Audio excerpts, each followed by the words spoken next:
الحمدللہ رب العالمین والصلاة والسلام علی رسول النبی الکریم اما بعد فاعوذ باللہ من الشیطان الرجیم بسم اللہ الرحمن الرحیم السلام علیکم ورحمۃ اللہ وبرکاتہ۔ معزز حاضرین و ناظرین، آج ہم انشاءاللہ العزیز اپنے 60ویں سلسلے کا آغاز کریں گے۔ گزشتہ روز ہم نے آیت نمبر 22 تک کا بیان مکمل کیا تھا۔ آج ہم سورہ بقرہ آیت نمبر 23 کا بیان شروع کریں گے۔ تو آیت ہے وَإِن كُنتُمْ فِي رَيْبٍ مِّمَّا نَزَّلْنَا عَلَىٰ عَبْدِنَا فَأْتُوا بِسُورَةٍ مِّن مِّثْلِهِ وَادْعُوا شُهَدَاءَكُم من دون اللہ ان کنتم صادقین۔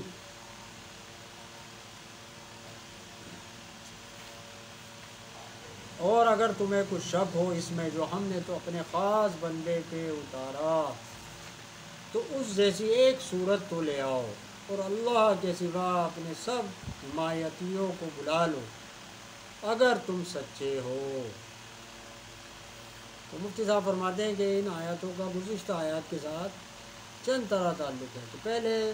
اللہ رب العزت کی ذات صفات کا ذکر فرمایا گیا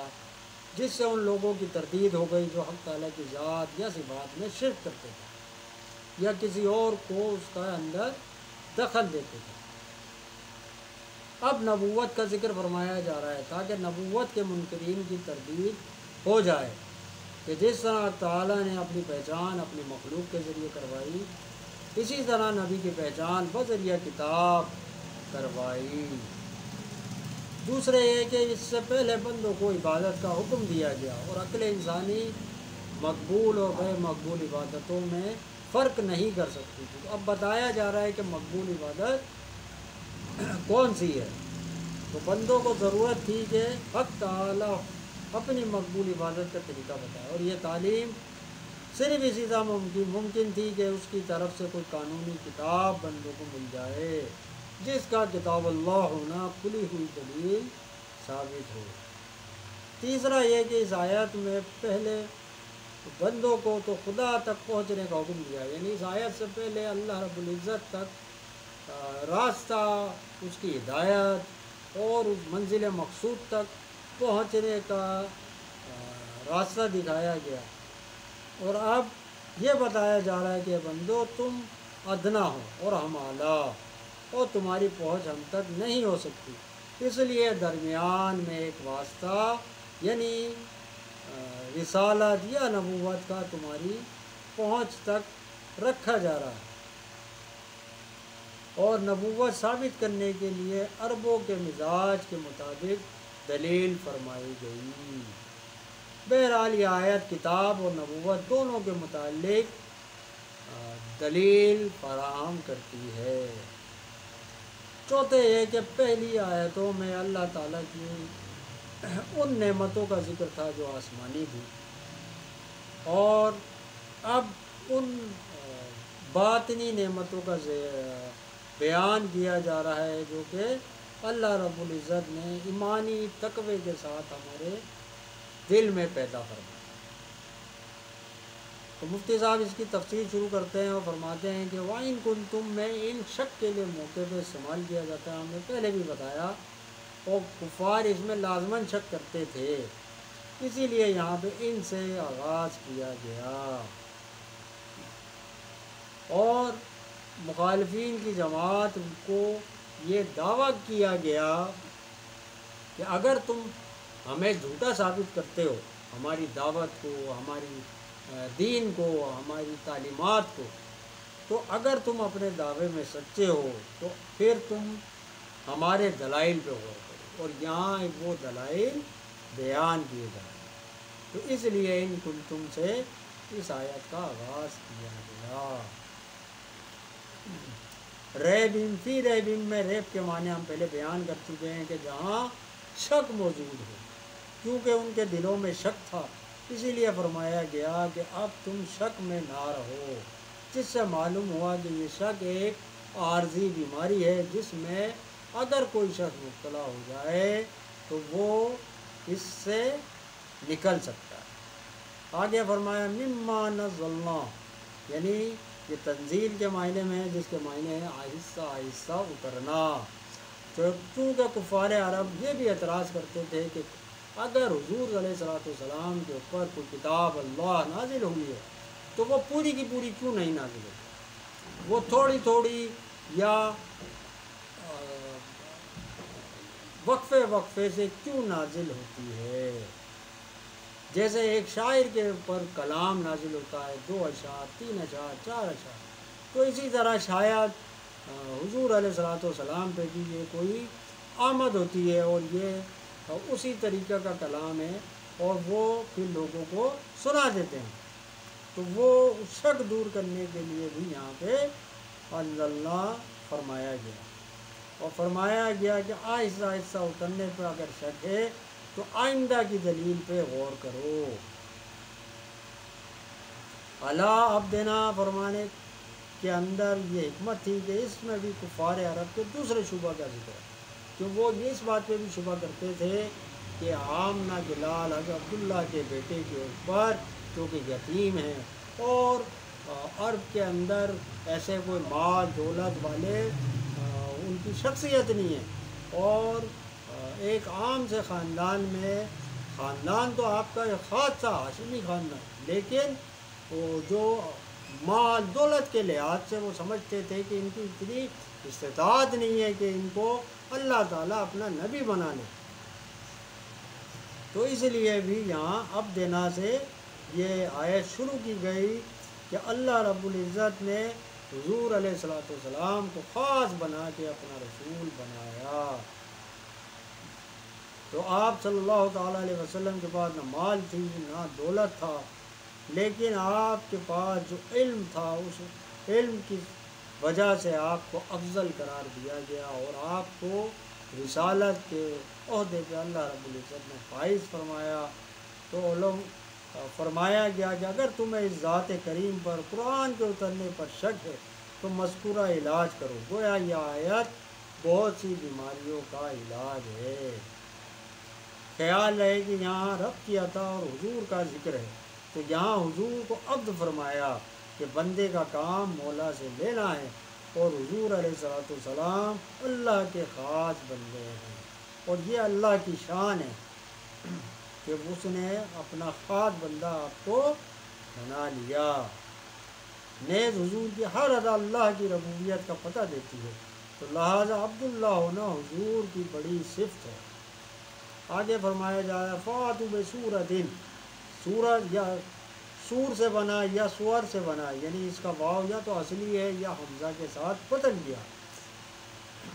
تو اگر سورت کے حساب سے دیکھیں تو اس کے معنی عرب میں ہے وہ چیز جس سے شہر کو پناہ دی جائے یا جو گھیرے ہوئے ہو شہر کو، شہر پناہ، اور یہ قوت کے معنی میں استعمال ہو جاتا ہے۔ اس لیے عرب لوگ فرماتے تھے سورۃ الاسد، یعنی شیر کی طاقت۔ یا قرآن کی صورت بھی ایک مضمون کو گھیرے ہوتی ہے، یا پڑھنے والا ان کو اس طرح طے کرتا ہے جیسے مسافر منزلوں کو، تو گویا مقابلہ آیت کے صورت زیادہ مضبوط ہے اور اسی وجہ سے اسے صورت کہا جاتا ہے۔ اور اگر یہ حمزہ کے واو سے تبدیل ہے تو اس کے معنی ہے ٹکڑا یا بچی ہوئی چیز، کیونکہ صورت بھی قرآن پاک کا ایک جز ہے اور ہر جز دوسرے جز سے علیحدہ ہے، اسی لیے اسے صورت کہا جاتا ہے۔ اصطلاح میں سورہ قرآن کے اس حصے کو کہتے ہیں جس میں مکمل مضمون بیان ہو اور اس کا کوئی نام بھی ہو، اور اس کی کم از کم 3 آیات ہونا ضروری ہے۔ آگے فرمایا من مثلہ ہی، من میں یا تو بیانیہ ہیں، تو اس کے معنی یہ ہوں گے کہ ایسی صورت لاؤ جو قرآن کی مثل جیسی ہو، یا تعویذہ ہے یعنی بعض کے معنی میں، تو کفار کہا کرتے تھے وَلَوْ نَشَاءُ لَقُلْنَا مِثْلَ هَذَا، یعنی اگر چاہیں تو ایسا قرآن ہم بھی کہہ لیں۔ یا یہ فرمایا جا رہا ہے کہ لوگوں اگر تم ایسا قرآن کہہ سکتے ہو تو اس میں سے ایک ہی صورت بارگاہ نبوی میں پیش کر دو تاکہ تم کو معلوم ہو جائے کہ تم اس کے قابل ہو یا نہیں، یعنی تم ایسا کر سکتے ہو تو لے آؤ کوئی بھی ایک صورت بنا کے۔ یا یہ کہ من ابتدائیہ ہے تب بھی اس کا مطلب وہی ہوگا، یعنی ایسی صورت لے آؤ جو تمہارے بنائے ہوئے قرآن میں سے ہمارے قرآن کے مقابل یا اس کے مثل جیسی ہو۔ تو لفظاً اور معناً قرآن کی طرح ہونا ہے،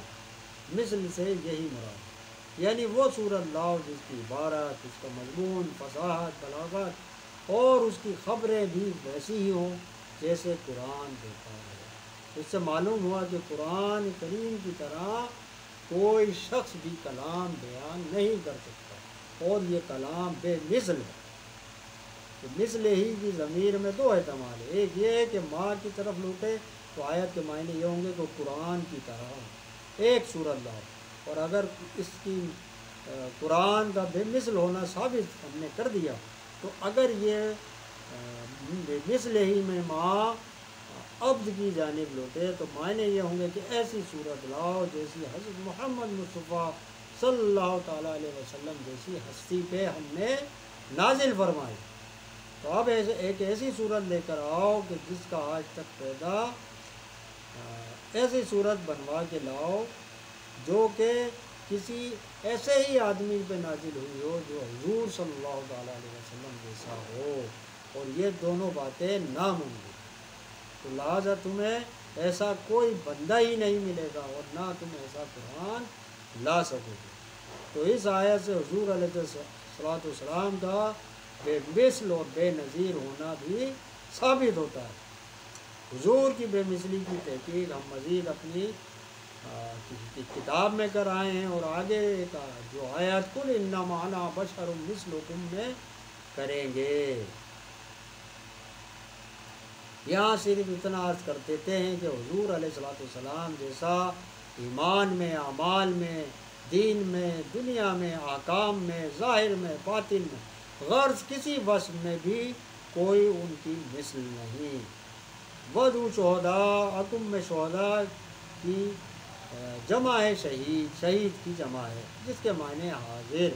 مگر گواہ، مددگار اور حاکم کو بھی شہید کہا جاتا ہے، اور گواہ اور مددگار تو موقع پہ حاضر ہوتے ہیں اور اسی لیے انہیں شہید کہا جاتا ہے، اور حاکم کو اس لیے کہا جاتا ہے کہ وہ مقدمے کے فیصلے کے وقت وہاں موجود ہوتا ہے، اور جو لوگ رائے الہی میں شہید ہوتے ہیں ان کو بھی شہید اسی لیے کہتے ہیں کہ وہ مرتے ہی اب تعالیٰ کی بارگاہ میں یا جنت میں حاضر ہو جاتے ہیں۔ یعنی دوسرے مسلمان تو قیامت کے بعد حضور اللہ تعالیٰ کے حضور حاضر ہوں گے یا جنت میں جائیں گے، لیکن شہید کو اللہ رب العزت مرتے ہی اس مقام پہ لے جاتا ہے جو جنت ہے، اور اپنی بارگاہ میں مقبولیت عطا کر دیتا ہے، اسی لیے انہیں شہید کہا جاتا ہے۔ تو یہاں یہ فرمانے کا مقصد یہ ہے کہ تم کسی بھی معنی میں اگر ہم شہداء کو لیں تو معنی یہی ہے کافرو تم اپنی مدد کے لیے اپنے فرضی حاکم بتوں کو بلا لو، یا ان عالموں کو بلا لو جن کو تم ہر وقت اپنے دل میں حاضر رکھتے ہو، یا عرب کے ان فصیح اور بلیغ لوگوں کو بلاؤ جو تمہارے دل میں حاضر رہتے ہیں۔ من دون اللہ، دون کے معنی ہے پاس اور قریب، کتاب لکھنے کو تدوین اسی لیے کہتے ہیں کہ اس میں مضامین ایک دوسرے کے ساتھ جڑے ہوتے ہیں، اور دنیا کو بھی اسی لیے دنیا کہا جاتا ہے کیونکہ یہ آخرت کے ساتھ ملی ہوئی ہے۔ تو بطور مجاز کم رتبہ کے معنی میں بھی یہ لفظ استعمال ہوتا ہے، اور حد سے بڑھ جانے کو بھی دون کہا جانے لگا۔ تو اب معنی یہ ہوئے کہ اے کافرو تم خدا کو چھوڑ دو، جس کسی کو اپنا معبود، مددگار، پروردگار سمجھ بیٹھے ہو ان سب کو جمع کر لو تاکہ وہ تمہارے اس کام میں مدد کریں، اور اگر ان کن تم صادقین، اس کا مطلب یہ ہے کہ کفار کے سچے ہونے کا احتمال موجود بالکل بھی نہیں ہے، یہ صرف اس وجہ سے فرمایا گیا کہ اللہ تعالیٰ مقابلے کے لیے انہیں دعوت دے رہا ہے کہ اگر تم سچے ہو تو ایسا کر کے دکھا دو۔ مطلب اللہ رب العزت جانتا ہے کہ وہ ایسا نہیں کر سکتے، لیکن یہ صرف ہمیں سمجھانے کے لیے قیامت تک آنے والے لوگوں کو یہ جملہ ایک چیلنج کے طور پہ، ایک مقابلے کے لیے اللہ رب العزت نے قرآن میں رکھ دیا۔ اللہ رب العزت تو جانتا ہے کہ ایسا وہ سچے تو ہے ہی نہیں، وہ تو جھوٹے، صرف ان کو یاد کرانے کے لیے، ان کو بتانے کے لیے، شرمندہ کرنے کے لیے اللہ رب العزت نے یہ جملہ یہاں پہ رکھ دیا۔ آگے آپ اس کی خلاصہ تفسیر بیان کرتے ہیں کہ کفار عرب قرآن پاک کے متعلق اکثر چند قسم کی بدگمانیوں میں مبتلا تھے، اور یہ کہا کرتے تھے کہ رسول اللہ صلی اللہ تعالیٰ علیہ وسلم اپنے طور پہ بنا کے یہ کلام اللہ کے ساتھ منسوب کر دیتے ہیں۔ تو اس آیہ کریمہ میں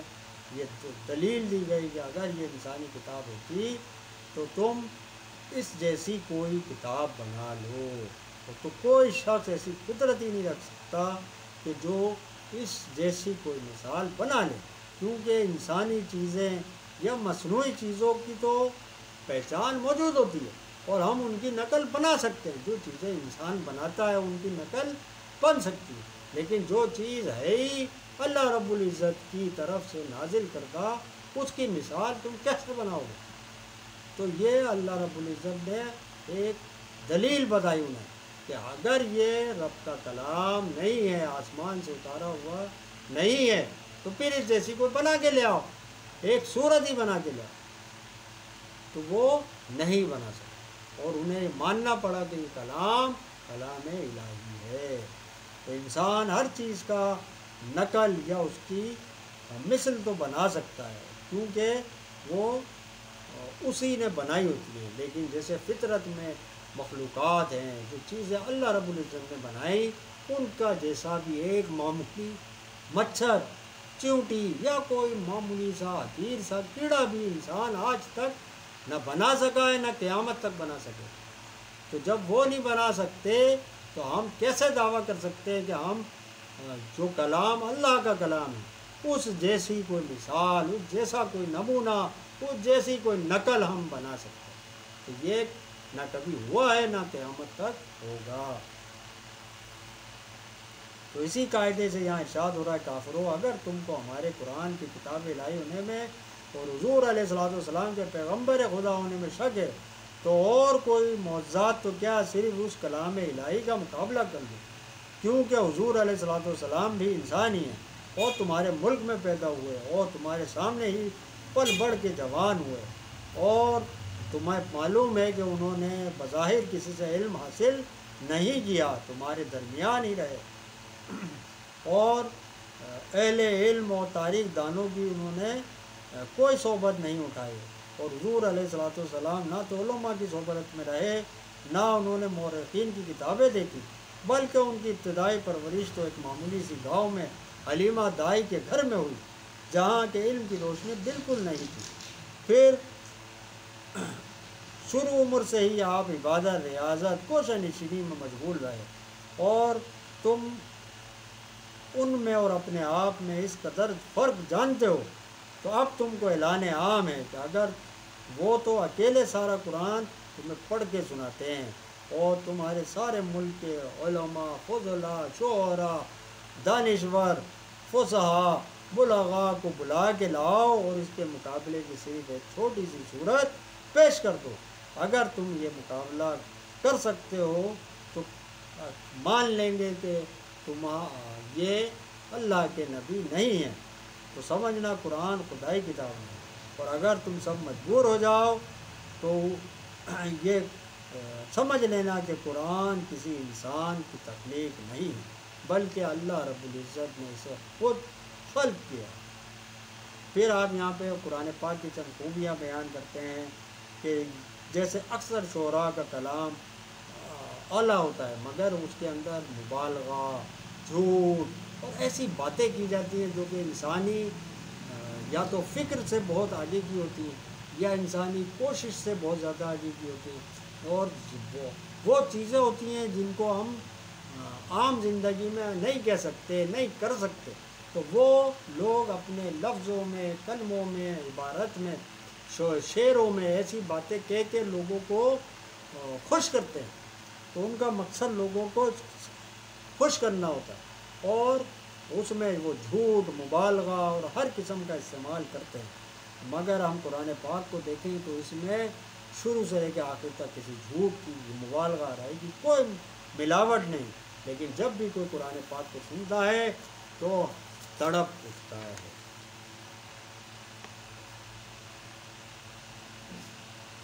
دوسرا یہ کہ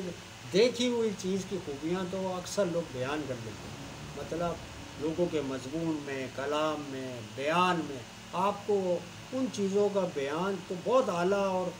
عرفہ ملے گا، لفظوں کا انتخاب اور جملوں کا انتخاب اور کلموں کا انتخاب کہ جو چیز سامنے ہوتی ہے۔ لیکن قرآن پاک میں تو بہت سی وہ چیزیں ہیں کہ جو موجود ہی نہیں ہیں، جنت، دوزخ، حشر، قیامت، یہ ابھی یہ قائم ہی نہیں ہوئی، نہ کسی نے دیکھی، لیکن اس کلام کی پڑھنے والے کی اور سننے والوں کی ایسی کیفیت قائم ہو جاتی ہے کہ وہ سمجھتا ہے کہ میں نے اس چیز کو دیکھ لیا، اور اسے حقیقت کے قریب محسوس ہوتی ہے کہ دنیا کے کسی اور بیان مضمون میں یہ خوبی ہوتی ہی نہیں۔ تیسرا یہ کہ بڑے بڑے شعراء کے کلام میں ایک یا دو شعر تو بڑے اعلیٰ درجے کے، لیکن باقی جو شعر جیسے غزل ہوتی ہے 5 شعر 10 شعر کی، اس کے اندر کچھ شعر تو بہت اعلیٰ ہوتے ہیں، لیکن تمام شعر ایک ہی وزن، ایک ہی کیفیت، ایک ہی جذبات، ایک ہی احساس کو کبھی بیان نہیں کر پاتے۔ لیکن قرآن پاک کی آپ کسی آیت کو دیکھیں، کسی صورت کو دیکھیں، الف لام سے لے کے والناس ہے، تو آپ کو ہمیشہ اس کے اندر مزہ بھی آئے گا، تڑپ بھی آئے گی، اس میں ایک کیفیت بھی طاری ہوگی، اور کوئی شخص یہ نہیں کہہ سکتا کہ مجھے فلاں آیت میں یہ کیفیت نہیں آ رہی، فلاں صورت میں یہ ہر صورت ہر آیت کا اپنا ایک مزہ ہے، ایک کیفیت ہے، اور یہ دنیا کے کسی اور کلام میں ایسی کیفیت ہو ہی نہیں سکتی، نہ ایسا لطف ہو سکتا۔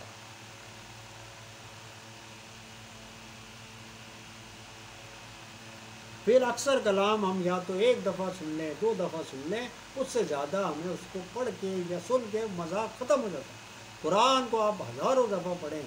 جتنی دفعہ پڑھیں گے اتنی دفعہ آپ کو ایک نئی کیفیت، ایک نیا مزہ اس کا آپ کو حاصل ہوگا، اور یہ ظاہر کرتا ہے کہ کلام الہی ہے، یہ کسی بندے کا کلام نہیں، یہ کوئی عام کلام نہیں ہے کہ جس کو ہم نے 10 دفعہ پڑھا، 20 دفعہ پڑھا، اب اس کا مزہ ختم ہو گیا۔ یہ ہر دفعہ اس کی کیفیت، اس کا مزہ، اس کا لطف ہمیشہ دوبالا ہوگا۔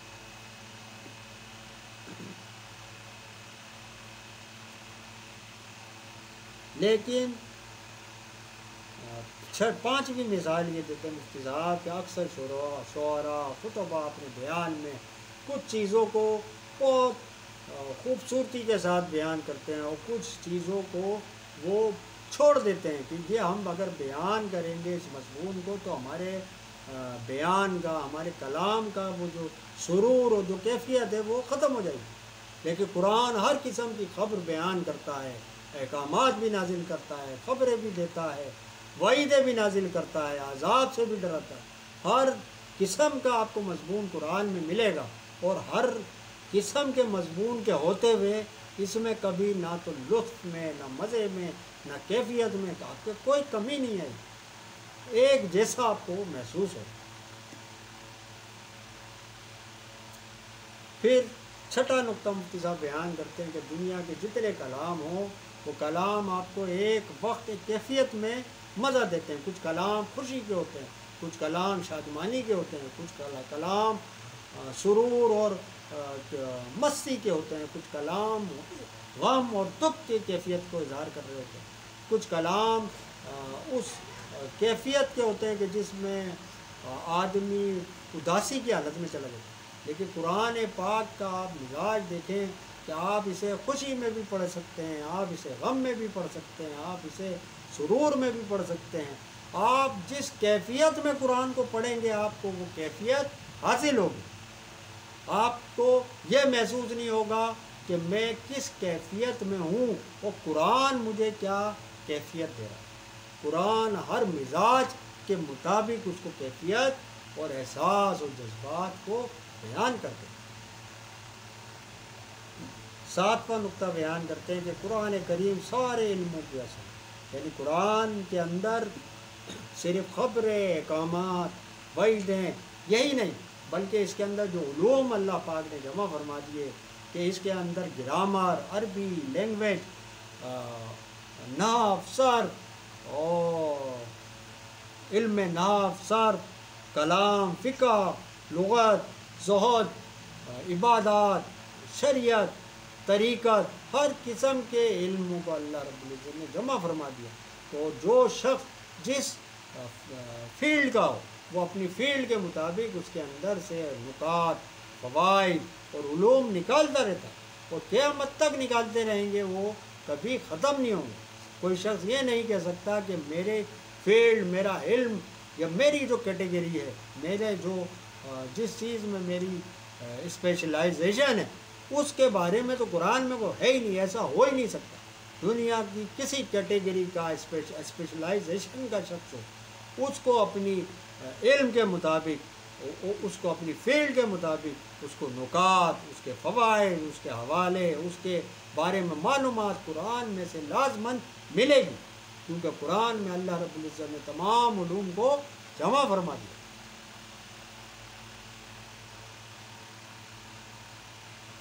8واں نقطہ بیان کرتے ہیں کہ اعلیٰ کلام چند بار پڑھنے سے پرانا ہو جاتا ہے، لیکن قرآن کریم کو جتنی دفعہ پڑھا جائے یہ ہمیشہ نئی سی کیفیت دیتا ہے۔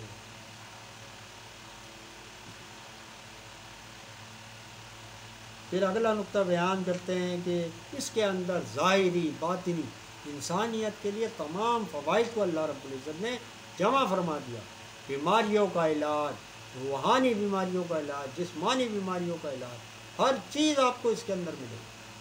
کوئی شخص یہ نہیں کہہ سکتا کہ میرا مقصد، میرا مطلب تو قرآن میں ہے ہی نہیں، میں کہاں سے اپنے سوال کا جواب حاصل کروں؟ تو ہر سوال کا جواب قرآن میں موجود ہے۔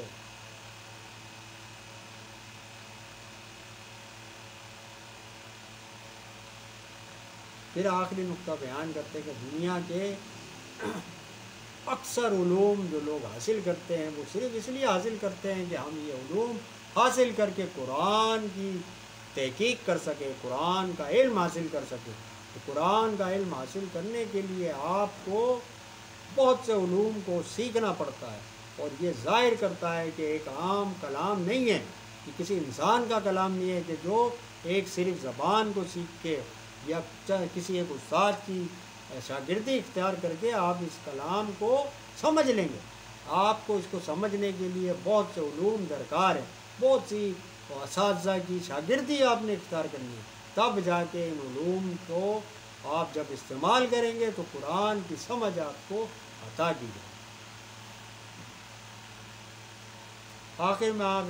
صوفیانہ تفسیر صوفیانہ بیان کرتے ہیں کہ بہت سے معترضین کے اعتراضات دل کے پردے میں ہیں، جس کی وجہ سے وہ کمال قرآن اور جمال صاحب قرآن نہ دیکھ سکے۔ یعنی اکثر لوگ اعتراض لوگوں کے دلوں میں ہے،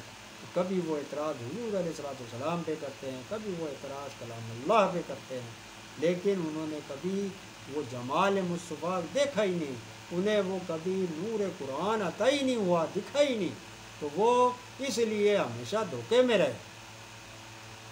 تو اس آیت میں فرمایا جا رہا ہے کہ اے ابو جہلی آنکھوں والو، تم اگر مگر کے چکر میں ہو، اس بھنور سے نکلو۔ قرآن اور قرآن لانے والے حضرت محمد مصطفیٰ صلی اللہ تعالیٰ علیہ وسلم کو صرف ان آنکھوں سے نہیں بلکہ بصیرت سے دیکھو، تو تمہیں ان کے اسرار نظر آ جائیں گے۔ تو یہ قرآنی دلائل اور علماء صفحہ کی صحبتیں ان پردوں کو چاک کرنے والی ہیں، تو یہ صحبتیں اختیار کرو اور عالم کی اصل حقیقت کو سمجھو، اور ان پردوں کو چاک کر دو جو شیطان نے تمہاری آنکھوں پہ، عقل پہ، بصیرت پہ ڈال رکھے۔ آخر میں آپ فرماتے ہیں کہ اس کے فوائد اور اعتراضات ہم آئندہ آیت کے بعد بیان کریں گے، کیونکہ یہ بیان ابھی اس آیت کا نامکمل ہے۔ اگلی آیت کے ساتھ ملا کے اس کے